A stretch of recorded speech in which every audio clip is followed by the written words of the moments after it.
Rime of the Ancient Mariner by Samuel Taylor Coleridge, Part 1.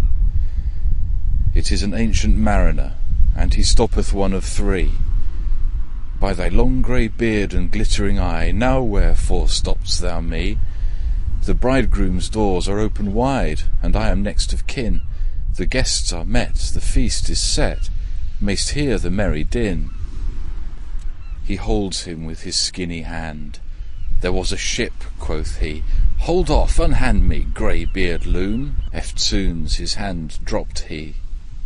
He holds him with his glittering eye. The wedding guest stood still, and listens like a 3 years' child. The mariner hath his will.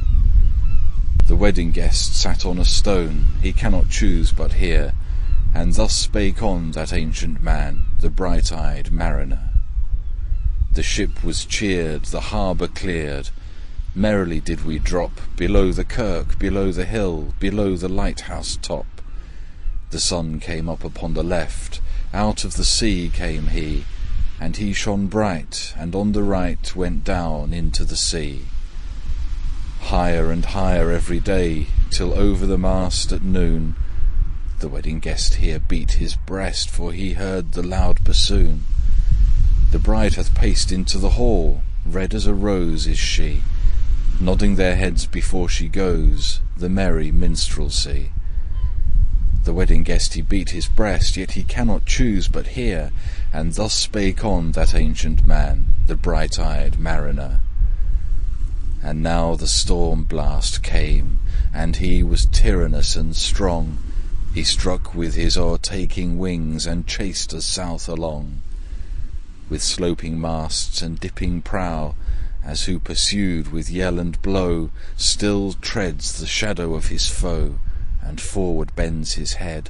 The ship drove fast, loud roared the blast, and southward aye we fled. And now there came both mist and snow, and it grew wondrous cold, and ice mast high came floating by, as green as emerald.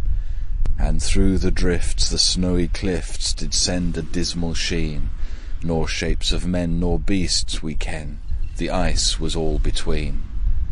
The ice was here, the ice was there, the ice was all around. It cracked and growled and roared and howled, like noises in a swound.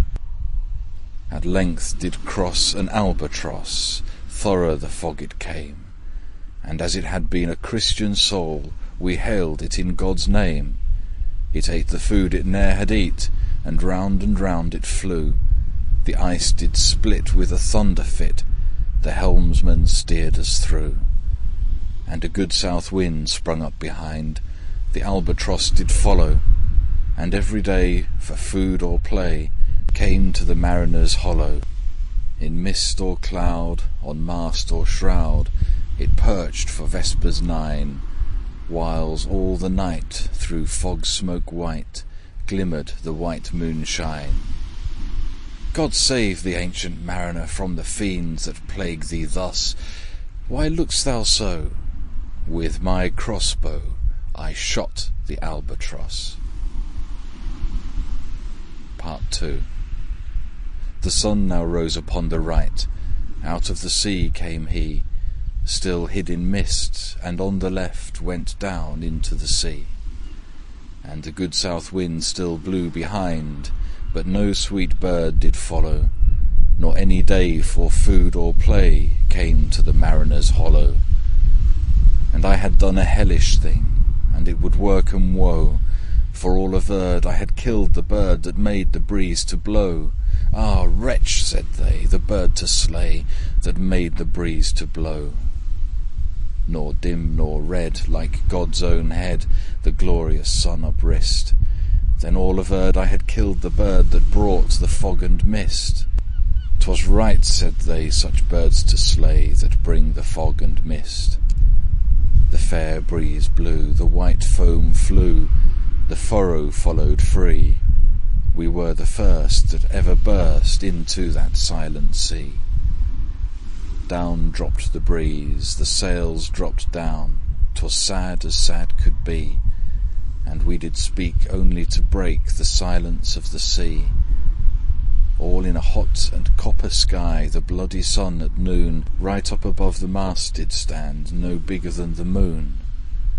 Day after day, day after day we stuck, nor breath nor motions, as idle as a painted ship upon a painted ocean. Water, water, everywhere, and all the boards did shrink. Water, water everywhere, nor any drop to drink. The very deep did rot, O Christ, that ever this should be. Yea, slimy things did crawl with legs upon the slimy sea. About, about, in reel and rout, the death fires danced at night. The water, like a witch's oils, burnt green and blue and white. And some in dreams assured were of the spirit that plagued us so. 9 fathom deep he had followed us from the land of mist and snow. And every tongue through utter drought was withered at the root. We could not speak, no more than if we had been choked with soot. Ah, well a day, what evil looks had I from old and young. Instead of the cross, the albatross about my neck was hung. Part 3. There passed a weary time. Each throat was parched and glazed each eye. A weary time, how glazed each weary eye. When looking westward I beheld a something in the sky. At first it seemed a little speck, and then it seemed a mist. It moved and moved, and looked at last a certain shape I wist. A speck, a mist, a shape I wist, and still it neared and neared. As if it dodged a water sprite, it plunged and tacked and veered. With throats unslaked, with black lips baked, we could not laugh nor wail. Through utter drought all dumb we stood. I bit my arm, I sucked the blood, and cried, "A sail! A sail!" With throats unslaked, with black lips baked, agape they heard me call. "Gramercy!" they for joy did grin, and all at once their breath drew in, as they were drinking all. "See, see!" I cried, "she tacks no more, hither to work us wheel. Without a breeze, without a tide, she steadies with upright keel." The western wave was all aflame, the day was well nigh done. Almost upon the western wave rested the broad bright sun, when that strange shape drove suddenly betwixt us and the sun. And straight the sun was flecked with bars. Heaven's mother sent us grace, as if through a dungeon grate he peered, with broad and burning face. Alas, thought I, and my heart beat loud, how fast she nears and nears. Are those her sails that glance in the sun, like restless gossameres? And those her ribs through which the sun did peer, as through a grate? And is that woman all her crew? Is that a death? And are there two? Is death that woman's mate? Her lips were red, her looks were free, her locks were bright as gold, her skin was as white as leprosy. The nightmare, life in death was she, who thicks man's blood with cold. The naked hulk alongside came, and the twain were casting dice. "The game is won, I've won, I've won," quoth she, and whistles thrice. The sun's rim dips, the stars rush out, at one stride comes the dark, with far-heard whisper o'er the sea, off shot the spectre bark. We listened and looked sideways up, fear at my heart, as at a cup my life-blood seemed to sip. The stars were dim and thick the night, the steersman's face by his lamp gleamed white, from the sails the dew did drip, till clomb above the eastern bar the horned moon with one bright star within the nether tip. One after one by the star-dogged moon, too quick for groan or sigh, each turned his face with a ghastly pang, and cursed me with his eye. 4 times 50 living men, and I heard not sigh nor groan. With heavy thump, a lifeless lump, they dropped down one by one. The souls did from their bodies fly, they fled to bliss or woe, and every soul it passed me by like the whiz of my crossbow. Part 4. I fear thee, ancient mariner, I fear thy skinny hand, and thou art long and lank and brown, as is the ribbed sea sand. I fear thee, and thy glittering eye, and thy skinny hand so brown. Fear not, thou wedding guest, this body dropped not down. Alone, alone, all alone, alone on a wide, wide sea, and never a saint took pity on my soul in agony. The many men so beautiful, and they all dead did lie, and 1,000 slimy things lived on, and so did I. I looked upon the rotting sea, and drew my eyes away. I looked upon the rotting deck, and there the dead men lay. I looked to heaven, and tried to pray, but or ever a prayer had gushed, a wicked whisper came, and made my heart as dry as dust. I closed my lids, and kept them close, and the balls like pulses beat, for the sky and the sea, and the sea and the sky, lay like a load on my weary eye, and the dead were at my feet. The cold sweat melted from their limbs, nor rot nor reek did they. The look with which they looked on me had never passed away. An orphan's curse would drag to hell a spirit from on high, but oh, more horrible than that is the curse in a dead man's eye. 7 days, 7 nights I saw that curse, and yet I could not die. The moving moon went up the sky, and nowhere did abide. Softly she was going up, and a star or two beside. Her beams bemocked the sultry main, like April hoarfrost spread, and where the ship's huge shadow lay, the charmed water burnt alway a still and awful red. Beyond the shadow of the ship, I watched the water snakes. They moved in tracks of shining white, and when they reared, the elfish light fell off in hoary flakes. Within the shadow of the ship, I watched their rich attire, blue, glossy green, and velvet black. They coiled and swam, and every track was a flash of golden fire. Oh, happy living things, no tongue their beauty might declare. A spring of love gushed from my heart, and I blessed them unaware. Sure, my kind saint took pity on me, and I blessed them unaware. The selfsame moment I could pray, and from my neck so free the albatross fell off and sank like lead into the sea. Part 5. O sleep, it is a gentle thing, beloved from pole to pole. To Mary Queen the praise be given, she sent the gentle sleep from heaven that slid into my soul. The silly buckets on the deck that had so long remained, I dreamt that they were filled with dew, and when I awoke it rained. My lips were wet, my throat was cold, my garments all were dank. Sure, I had drunken in my dreams, and still my body drank. I moved, and could not feel my limbs. I was so light, almost I thought that I had died in sleep, and was a blessed ghost. And soon I heard a roaring wind. It did not come anear, but with its sound it shook the sails, that were so thin and sere. The upper air burst into life, and 100 fire flags sheen. To and fro they were hurried about, and to and fro and in and out the wan stars danced between. And the coming wind did roar more loud, and the sails did sigh like sedge, and the rain poured down from one black cloud. The moon was at its edge.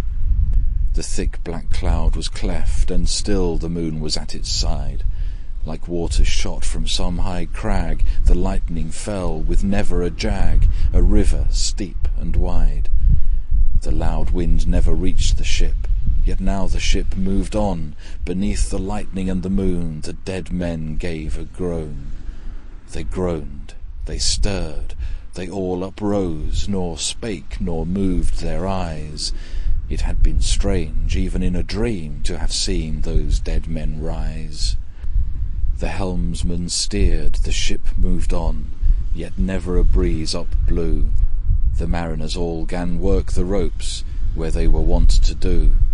They raised their limbs like lifeless tools. We were a ghastly crew. The body of my brother's son stood by me, knee to knee. The body and I pulled at one rope, and he said naught to me. I fear the ancient mariner. Be calm, thou wedding guest. 'Twas not those souls that fled in pain, which to their courses come again, but a troop of spirits blest. For when it dawned, they dropped their arms and clustered round the mast. Sweet sounds rose slowly through their mouths and from their bodies passed. Around, around flew each sweet sound, then darted to the sun. Slowly the sounds came back again, now mixed, now one by one. Sometimes, a dropping from the sky, I heard the skylark sing. Sometimes all little birds that are, how they seemed to fill the sea and air with their sweet jargoning. And now 'twas like all instruments, now like a lonely flute, and now it is an angel's song that makes the heavens be mute. It ceased, yet still the sails made on, a pleasant noise till noon, a noise like that of a hidden brook in the leafy month of June, that to the sleepy woods all night singeth a quiet tune. Till noon we quietly sailed on, yet never a breeze did breathe. Slowly and smoothly went the ship, moved onward from beneath. Under the keel 9 fathom deep, from the land of mist and snow, the spirit slid, and it was he that made the ship to go. The sails at noon left off their tune, and the ship stood still also. The sun, right up above the mast, had fixed her to the ocean, but in a minute she gan stir, with a short uneasy motion, backwards and forwards half her length, with a short uneasy motion. Then, like a pawing horse let go, she made a sudden bound. It flung the blood into my head, and I fell down in a swound. How long in that same fit I lay, I have not to declare, but ere my living life returned, I heard, and in my soul discerned, 2 voices in the air. Is it he? Quoth one. Is this the man? By him who died on cross, with his cruel bow he laid full low the harmless albatross. The spirit who bideth by himself in the land of mist and snow, he loved the bird that loved the man who shot him with his bow. The other was a softer voice, as soft as honey-dew. Quoth he, the man hath penance done, and penance more will do. Part 6. But tell me, speak again, thy soft response renewing, what makes that ship drive on so fast? What is the ocean doing? Still as a slave before his lord, the ocean hath no blast. His great bright eye most silently up to the moon is cast, if he may know which way to go, for she guides him smooth or grim. See, brother, see, how graciously she looketh down on him. But why drives on that ship so fast, without a wave or wind? The air is cut away before, and closes from behind.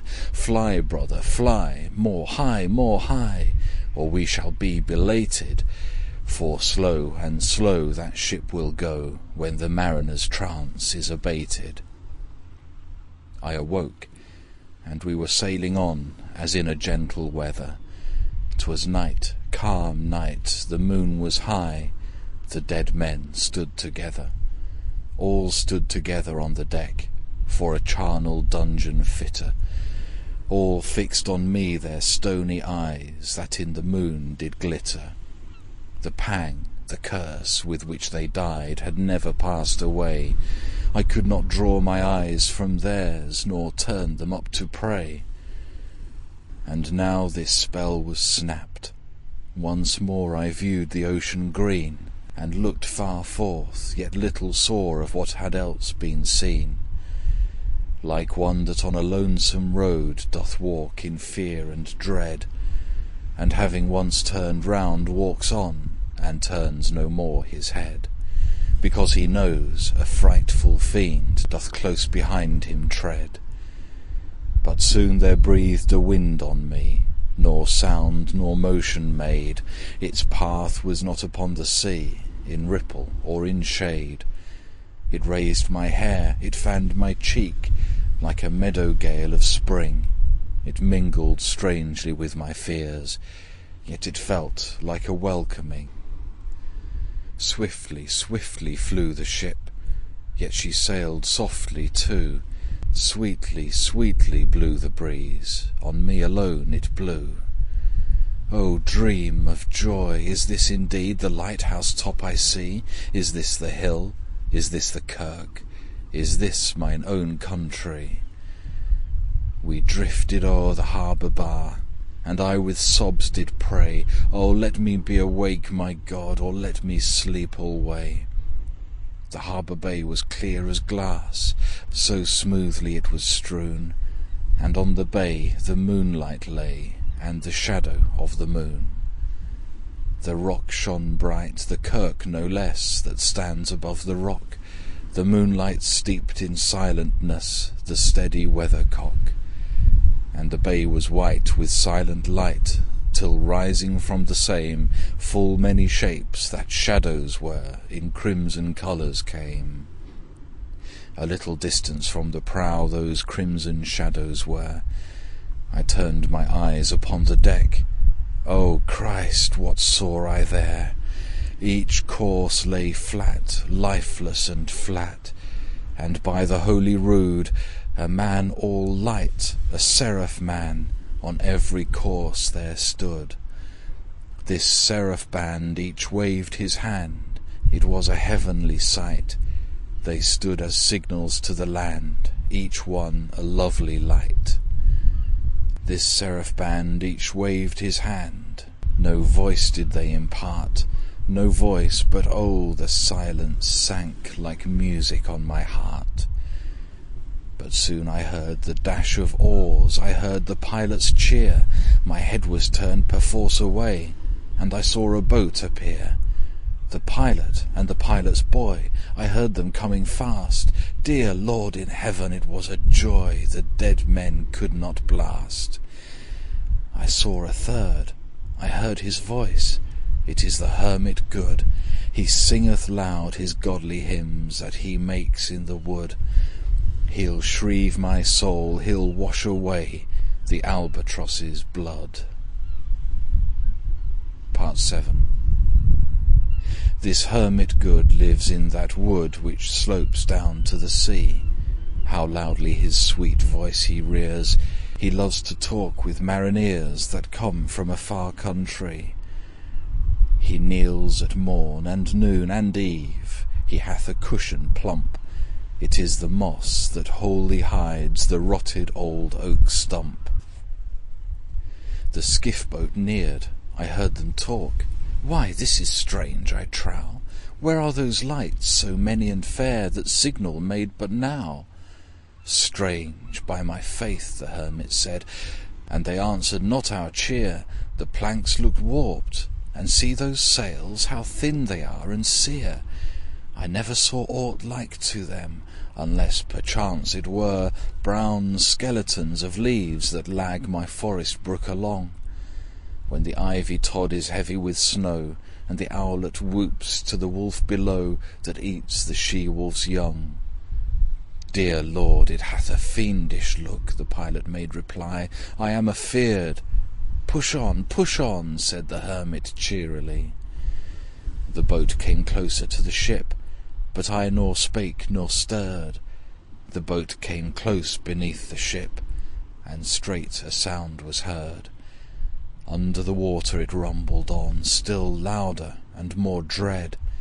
It reached the ship, it split the bay, the ship went down like lead.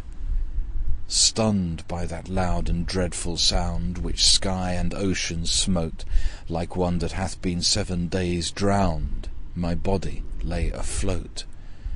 But swift as dreams myself I found within the pilot's boat. Upon the whirl where sank the ship, the boat spun round and round, and all was still, save that the hill was telling of the sound. I moved my lips. The pilot shrieked and fell down in a fit. The holy hermit raised his eyes and prayed where he did sit. I took the oars. The pilot's boy, who now doth crazy go, laughed loud and long, and all the while his eyes went to and fro. "Ha ha!" quoth he, "full plain I see the devil knows how to row." And now, all in my own country, I stood on the firm land. The hermit stepped forth from the boat, and scarcely he could stand. "Oh, shrieve me, holy man!" The hermit crossed his brow. "Say quick," quoth he, "I bid thee say, what manner of man art thou?" Forthwith this frame of mine was wrenched with a woeful agony, which forced me to begin my tale, and then it left me free. Since then, at an uncertain hour, that agony returns, until my ghastly tale is told, this heart within me burns. I pass like night from land to land. I have strange power of speech. That moment that his face I see, I know the man that must hear me. To him my tale I teach. What loud uproar bursts from that door? The wedding guests are there, and in the garden bower the bride and bridemaid singing are. And hark, the little vesper bell that biddeth me to prayer. O wedding guest, this soul hath been alone on a wide, wide sea. So lonely 'twas that God himself scarce seemed there to be. O sweeter than the marriage feast, 'tis sweeter far to me to walk together to the kirk with a goodly company. To walk together to the kirk and all together pray, while each to his great Father bends, old men and babes and loving friends, and youths and maidens gay. Farewell, farewell, but this I tell to thee, thou wedding guest, he prayeth well who loveth well both man and bird and beast. He prayeth best who loveth best all things both great and small, for the dear God who loveth us, he made and loveth all. The mariner, whose eye is bright, whose beard with age is hoar, is gone, and now the wedding guest turned from the bridegroom's door. He went like one that hath been stunned, and is of sense forlorn. A sadder and a wiser man, he rose the morrow morn. End of The Rime of the Ancient Mariner.